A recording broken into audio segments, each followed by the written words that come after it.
Good afternoon student, welcome back to our science class for class 7th. This is your chapter number 17 forest. Okay, तो आज हम इस video में chapter number 17 के question answer जो है उनको हम डिस्कस करने वाले हैं. ठीक, चलो इसमें देखते हैं यहाँ पर क्या है. सबसे फर्स्ट है एक्सरसाइज क्वेश्चन का फर्स्ट. यहाँ पर क्या कह रहे हैं question number 1, explain how animal dwelling in the forest help it grow and regenerate.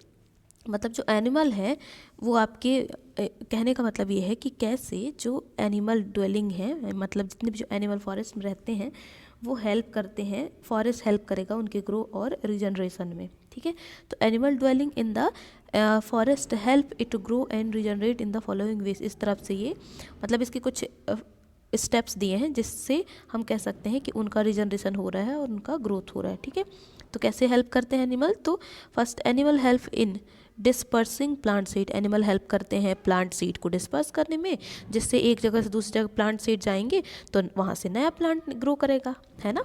फिर सेकंड कह रहे हैं इसमें decaying animal dung provide nutrients for plant to grow. और एनिमल डंक जो होते हैं वो प्लांट की ग्रोथ और उनके डेवलपमेंट के लिए न्यूट्रिएंट्स प्रोवाइड करते हैं. ठीक, फिर थर्ड पॉइंट कह रहे हैं यहाँ पर microorganism convert the dead plant and animal to humus. और जो माइक्रो ऑर्गेनिज्म होते हैं वो क्या करते हैं, डेड प्लांट्स और एनिमल जो है उनको किस में कन्वर्ट करते हैं, कन्वर्ट इनटू ह्यूमस. ठीक है, फिर next question, question number 2, explain how forest prevent flood. मतलब जो हमारा फॉरेस्ट है वो किस तरह से फ्लड को यानी कि बाढ़ को प्रिवेंट करते हैं. ठीक है, तो किस तरह से, तो plant in the forest will not allowed the rain water to fall directly on earth and these plant also hold water with help in preventing flood. मतलब ये कह रहे हैं कि जो प्लांट्स हैं वो हेल्प करते हैं किसको, जो सॉइल है उसको इरोजन होने से मतलब बचाने में. ठीक है, कैसे, अब प्लांट्स जो हैं आपके फॉरेस्ट में कैसे घने होते हैं, तो जैसी बारिश होगी तो बारिश का जो पानी है रेनफॉल होने पर सबसे पहले पानी कहाँ पर पड़ेगी, जो प्लांट्स के लीफ हैं उनमें, डायरेक्ट वो अर्थ सॉइल पर नहीं पड़ेगी, है ना. तो इससे जो है क्या है, वहाँ की जो सॉइल है वो इरोजन नहीं होगी, मतलब सॉइल खिसकेगी नहीं, तो क्या है यहाँ पर फ्लड के कंडीशन नहीं बनेंगे, है ना. या फिर ये कह सकते हैं यहाँ पर कि फॉरेस्ट में जितने भी जो प्लांट हैं वो अलाउ नहीं करते हैं रेन वाटर को डायरेक्टली, है ना. एंड प्लांट किसको होल्ड करके रखते हैं, वाटर को, which help in preventing fluid. और साथ में क्या कर रहे हैं, जो प्लांट हैं वो सारे वाटर को होल्ड करेंगे. कैसे, अगर वहाँ पर ज़्यादा सॉइल होगी तो सॉइल जो है हाई अमाउंट में प्लांट को होल्ड करके रखेंगे और प्लांट के जो जितने भी रूट्स हैं वो सॉइल के साथ कंबाइन रहेंगे, है ना. तो इस तरह से वो होल्ड करके फ्लड को प्रिवेंट करते हैं. ठीक, फिर क्वेश्चन नंबर 3 क्या कह रहा है, व्हाट आर डिकम्पोजर्स. अब डिकम्पोजर्स क्या है, किन्हीं दो के नाम बताने हैं और ये जो है फॉरेस्ट में क्यों होते हैं. ठीक है, और मतलब वो क्या करते हैं. ठीक, तो माइक्रो ऑर्गेनिज्म जो डिकम्पोजर्स मीन्स क्या है, the microorganism which convert the dead plant and animal to humus are known as decomposer. ठीक है, डिकम्पोजर क्या है, ऐसे माइक्रो ऑर्गेनिज्म जो कि डेड प्लांट और एनिमल हैं उनको किस में कन्वर्ट करते हैं, ह्यूमस में, तो उनको ही हम कहते हैं डिकम्पोजर्स. ठीक है, जैसे कि एग्जांपल के लिए बैक्टीरिया, फंगी, ये आपके एग्जांपल हो गए. और ये जो है why what do they do in the forest, forest में वो क्या करते हैं, तो they help in recycling of nutrient by decomposing dead plant and animal. मतलब ये हेल्प करते हैं, रिसाइकल करते हैं, डेड प्लांट को ह्यूमस में कन्वर्ट करेंगे तो वो ह्यूमस न्यूट्रिएंट प्रोवाइड करेगा प्लांट को, फिर प्लांट ग्रो करेंगे, प्लांट के लिए फिर नीचे गिरेंगे, फिर वो डेड हो जाएंगे तो फिर बैक्टीरिया उनको कन्वर्ट कर देगा, डिकम्पोज कर देगा और वापस से जो न्यूट्रिएंट्स है वो प्लांट को मिल जाएगा, है ना. तो इस तरह से वो क्या करते हैं, रिसाइकलिंग करते हैं न्यूट्रिएंट्स का. ठीक है, तो ये है. अब नेक्स्ट क्वेश्चन नंबर 4 क्या कह रहा है इसमें, यहाँ देखो question number 4, explain the role of forest in maintaining the balance between oxygen and carbon dioxide in the atmosphere. अब हमें बताना है कि किस तरह से जो फॉरेस्ट है वो मेंटेन करते हैं ऑक्सीजन और कार्बन डाइऑक्साइड को एटमॉस्फेयर में. ठीक है, तो ये सिंपल है, इसमें क्या करते हैं, plant in the forest consume carbon dioxide and release oxygen by photosynthesis process, है ना. And this help in balancing oxygen and carbon dioxide in the atmosphere, right. तो यहाँ पर हम क्या कह रहे हैं कि प्लांट जो है हमारे क्या करते हैं, कंज्यूम करते हैं किसको, कार्बन डाइऑक्साइड को, एंड रिलीज करते हैं ऑक्सीजन.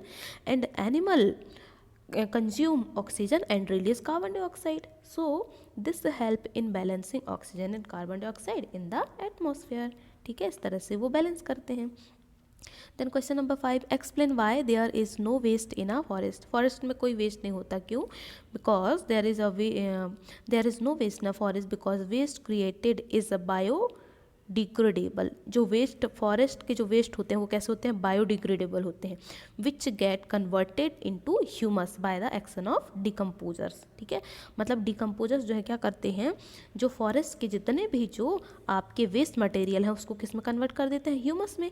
तो वहाँ पर तो कोई वेस्ट मटेरियल बचा ही नहीं है ना, तो वो कैसे होते हैं, बायोडिग्रेडेबल होते हैं। ठीक है, अब क्वेश्चन नंबर 6 यहाँ पर है, list 5 product we get from forest. मतलब जो फॉरेस्ट से हम प्रोडक्ट बताए थे कि कौन कौन से प्रोडक्ट हम गेन करते हैं, कंज्यूम करते हैं, उनको हमें बताना है। तो जैसे हम फॉरेस्ट से हमें मेडिसिन मिलता है ना, हमें स्पाइसेस मिलते हैं। ठीक है, तो यही हमें बताना है, medicine, spices, wood, paper and gum, ये सारे आपके मटेरियल्स हैं। ठीक है, fill in the blanks. Fill in the blanks में क्या है, द इंसेक्ट बटरफ्लाइज, फर्स्ट वाला यहाँ पर क्या कह रहा है, the first fill in the blanks, first question says A option, the insects, butterflies, honeybees and birds help flowering plant in, किस में हेल्प करते हैं, फ्लावरिंग प्लांट के पॉलिनेशन में। ठीक है ना, ये पॉलिनेशन में हेल्प करते हैं। And next question B says a forest is a purifier of, forest किसका प्यूरिफायर है, एयर का and as well as water का, है ना।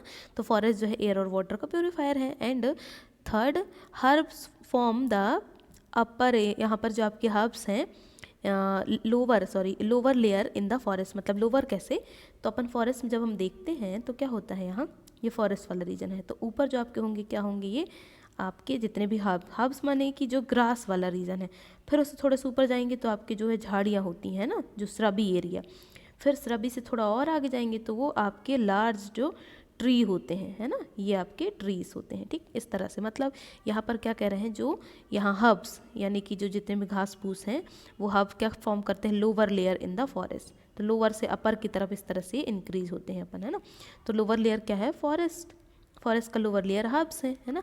एंड डी क्या कह रहे हैं आपका, D says the decaying leaves and animal dropping in the forest enrich the soil, मतलब ये क्या करते हैं, सॉइल को जो है बढ़ाते हैं, मतलब सॉइल की क्वांटिटी को ये बढ़ाते हैं, जितने भी जो डेड डिकेइंग मटेरियल्स हैं फॉरेस्ट के वो। ठीक है, अब क्वेश्चन नंबर 8 क्या कह रहे हैं, why should we worry about the condition and issues related to forest far from us, मतलब हम यहाँ पर क्यों वरीड हैं फॉरेस्ट की जो कंडीशन है उससे रिलेटेड। तो यहाँ पर बहुत सारे रीज़न है ना। तो रीज़न 1 क्या कह रहा है, decrease in forest result in an increasing carbon dioxide in the atmosphere, this result in global warming. अब फॉरेस्ट कम होंगे तो उसका रिजल्ट क्या होगा, कार्बन डाइऑक्साइड लेवल इंक्रीज होगा एटमॉस्फेयर में, then carbon dioxide increasing level leads to global warming. ठीक है, and second, depletion of forest result in a soil erosion, ये किसको करेगा, सॉइल इरोजन को जो है ये, मतलब सॉइल इरोजन की कंडीशन बनेगी। ठीक है, फिर थर्ड पॉइंट कह रहा है कि decrease in forest adversely affect the lifes of animal living in the forest, है ना, मतलब बिल्कुल सही, जो फॉरेस्ट में लिविंग करते हैं एनिमल उनकी लाइफ को ये इनडायरेक्टली और डायरेक्टली अफेक्ट करेगा। ठीक है, and next option, absence of forest leads to flooding more often, मतलब जब फॉरेस्ट जो है आपके एब्सेंस हो जाएंगे तो क्या है, बाढ़ की कंडीशन बनेगी, है ना, तो leads to flooding. And next, due to reduction of forest, land will turn barren, which is called desertification, मतलब यहाँ पर ये कह रहे हैं कि due to reduction of the forest land will return barren which is called a desertification. Means यहाँ पर ये है कि अगर जैसे ही फॉरेस्ट लेवल रिड्यूस हो जाएंगे तो आपका जो है लैंड कैसा हो जाएगा, बैरन हो जाएगा, एंड अल्टीमेटली वो लीड करेगा डिजर्टिफिकेशन को। ठीक है, तो ये आपका हो गया। अब नेक्स्ट क्वेश्चन नंबर 9 क्या है, says explain why there is a need of variety of animal plant in a forest, मतलब यहाँ पर बताना है कि वैरायटी ऑफ जो एनिमल एंड प्लांट हैं फॉरेस्ट में उनके क्या नीड है ना। तो variety of plant and animal in the forest help plants to regenerate and grow, वो किस तरह से हेल्प करते हैं, प्लांट को ग्रो करने में एंड रीजनरेट करने में हेल्प करेंगे, है ना। And more excellent range of plant support herbivores which is turn serve as a food for carnivores, मतलब यहाँ पर बहुत सारे ऐसे प्लांट्स हैं जो कि हर्बिवोर्स हैं, वो क्या करते हैं, जितने भी वहाँ पर एनिमल्स हैं उनके लिए, यानी कि जितने भी जो आपके हर्बिवोर्स एनिमल हैं उनके लिए वो क्या करते हैं, फूड प्रोवाइड करते हैं। ठीक है, and decomposers turn dead animal and plant into humus, और डिकम्पोजर क्या करते हैं, टर्न करेंगे जितने भी dead decaying plant and animal है उनको डिकम्पोज करेंगे into the humus, and thereby maintain nutrient cycle, और इसके बाद वो क्या करते हैं, मेंटेन करते हैं न्यूट्रिएंट साइकिल को। And this wide variety makes forest a dynamic living entity, मतलब ये जो वाइड वैरायटी है ये क्या करता है, यहाँ पर डायनामिक एंटिटी को डिफाइन करता है। ठीक है, अब क्वेश्चन नंबर 10 ये आपका है वाटर साइकिल, या हम ये कह सकते हैं कि ये जो आपका है फॉरेस्ट में एक जो साइकिल चलती है ना, उसको हमें बताना है कि किस तरह से ऑक्सीजन और हमारा कार्बन डाइऑक्साइड जो है वो मेंटेन है ना, मतलब ये है मेन आपका ऑक्सीजन और कार्बन डाइऑक्साइड साइकिल। ठीक है, तो ये आपके लिए पिक्चर गिवन है, इसमें आप समझ सकते हैं कि यहाँ पर क्या है, कार्बन डाइऑक्साइड क्या कंज्यूम करते हैं आपके ऑक्सीजन, कार्बन डाइऑक्साइड कंज्यूम किए जाते हैं कौन, प्लांट, एंड आपके जो रिलीज करेंगे oxygen, then oxygen consumed by animal and animal release carbon dioxide. ठीक है, इस तरह से ये साइकिल जो है आपका ये चलता रहता है। मतलब अगर हम देखें तो यहाँ पर जो आपका इक्वेशन बन जाएगा कुछ इस तरह से, एनिमल आपकी क्या रिलीज करते हैं, कार्बन डाइऑक्साइड, ठीक है, and carbon dioxide consumed by plant and plant release oxygen, and oxygen is, sorry for interrupt, यहाँ पर हम ये कह रहे हैं कि जो आपका ऑक्सीजन और कार्बन डाइऑक्साइड साइकिल है ना उसकी बात कर रहे हैं हम। ठीक है, तो इसको अपन पहले समझिए। यहाँ पर क्वेश्चन नंबर 10 आपका ऑक्सीजन और कार्बन डाइऑक्साइड साइकिल, इसमें क्या हो रहा है, यहाँ ये जो आपका कार्बन डाइऑक्साइड है ये आपके कौन, एनिमल जो है क्या रिलीज करते हैं, कार्बन डाइऑक्साइड। ठीक है, ये कार्बन डाइऑक्साइड ये रिलीज करेंगे, कार्बन डाइऑक्साइड जो है आपके ये रिलीज करेंगे, है ना, और कार्बन डाइऑक्साइड कौन कंज्यूम करेगा, कंज्यूम्ड बाय दी प्लांट। ठीक है, एंड प्लांट रिलीज ऑक्सीजन, ये O2 जो है आपके रिलीज करेंगे, and O2 is consumed by animal. ठीक है, फिर उसके बाद फिर ये एनिमल क्या करेंगे, कार्बन डाइऑक्साइड रिलीज करेंगे, फिर कार्बन डाइऑक्साइड प्लांट एक्सेप्ट करेगा, फिर वो प्लांट क्या करेंगे, ऑक्सीजन रिलीज करेंगे। तो इस तरह से जो है प्लांट और एनिमल के बैलेंस फॉर्म से जो हमारा कार्बन ऑक्सीजन साइकिल है ना, वो आपका बैलेंस हो जाएगा। ठीक है, तो ये आपका क्वेश्चन है लास्ट। ठीक, तो ये आपका हो गया कंप्लीट, हमने ये सारे क्वेश्चन एक्सप्लेन कर दिए, है ना। आई होप आपको ये समझ में आए होंगे। आप इसको ध्यान से एक बार और देखिए, जहाँ आपको समझ में ना आए उसको रिवाइंड करके देखिए, सारी चीज़ें क्लियर हो जाएंगी। ठीक है, तो इससे और जो आगे के चैप्टर हैं उन सारे चैप्टर से रिलेटेड वीडियो आपको मिल जाएंगी, है ना। हमने सारे वीडियो बनाए हुए हैं, जहाँ जिस चैप्टर में आपको डाउट हो उस चैप्टर को आप देखकर वहाँ मतलब ओपन करके आप समझ सकते हैं उसको। ठीक है, तो मिलते हैं फिर नेक्स्ट वीडियो में नेक्स्ट न्यू चैप्टर के साथ। Thank you and have a good day.